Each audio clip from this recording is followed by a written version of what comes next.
வணக்கம். இன்று மார்கழி நாள், திருப்பாவை பாசுரம் 4. வாங்க பாராயணம் பண்ணலாம்.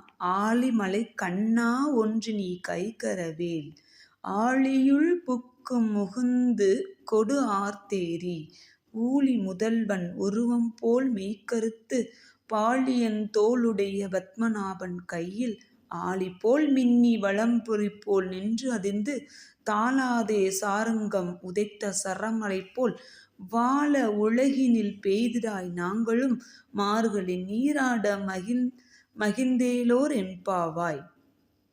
என்னுடைய பாடல் உங்களுக்கு பிடிச்சிருந்துச்சு அப்படின்னா லைக் பண்ணுங்கள், ஷேர் பண்ணுங்கள், கமெண்ட் பண்ணுங்கள், மறக்காமல் சப்ஸ்கிரைப் பண்ணிடுங்க. இது மாதிரி இன்னொரு அதாவது திருப்பாவை பாசுரம் 5 நாளைக்கு நாம் படிக்கலாம். அனைவருக்கும் இனிய காலை வணக்கம். நன்றி நண்பர்களே.